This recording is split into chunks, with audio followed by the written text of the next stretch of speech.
When you make videos, it's very hard not to get swept up with all the latest gadgets on the market. With gimbals, sliders, action cameras and the latest drones every month, it can be hard to keep up. I'm always tweaking and my gear is constantly changing to fit my needs for each project.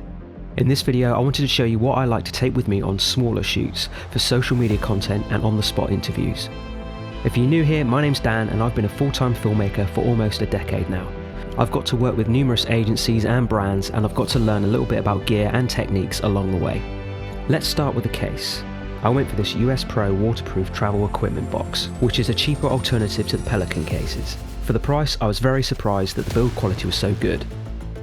These hard cases can be checked onto flights where heavy carry-on isn't allowed. I use a divider system to safely store all my lenses, camera bodies and accessories. And then for added security, I can attach some locks to the closing mechanisms. So let's jump into what's inside. The A7S III. You've probably seen every YouTuber and content creator rave about this camera, and I've been waiting for it to come out for the past 3 years. I nearly caved with the A7 III, but I'm glad I waited. The camera is small and lightweight, shoots 422 10-bit files, which gives me so much more freedom in post. And the autofocus feature comes in very handy for those YouTube videos when I'm filming all by myself. I've got it in a small rig camera case for a little added protection and for adding any extra peripherals easily, like the next piece of gear I like to take with me, the Atomos Ninja 5. With the Ninja 5 and the A7 III, I now have the option to shoot ProRes RAW, which again opens much more freedom when colour grading when I'm editing. Plus with the extra features this monitor provides, it really helps me make sure I nail my colour and exposure.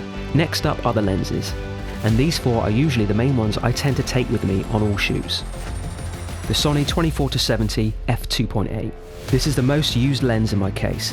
It has a great range of zoom, it's super sharp, and it goes down to 2.8 for those times when you want to create some separation between your subject and the background.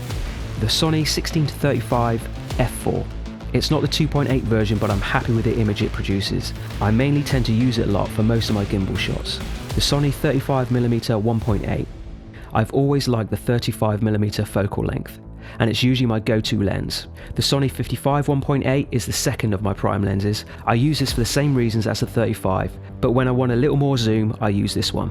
The Zeiss 85mm 1.8. I love how sharp and gorgeous the image looks when I'm using this lens. I bought it 4 or 5 years ago and I still use it all the time, especially for portraits. The Angelbird AV Pro SD V90 SD cards. I love how quick these cards are. It really gives me added peace of mind that they can withstand harsh conditions and moisture. I have a small filters bag that contains all my filters, which include variable NDs and my favourite filter, the Pro Mist.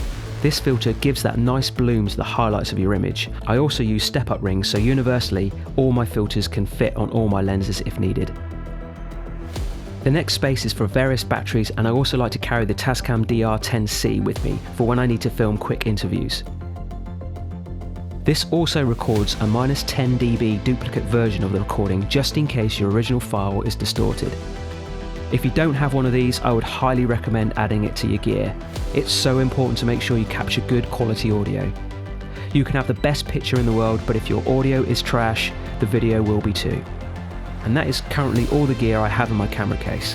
I've left additional links to my camera gear in the description below. If you have any questions, just drop me a message in the comments and I will do my best to answer them. And with that, thanks so much for watching. Now get out there and get creative.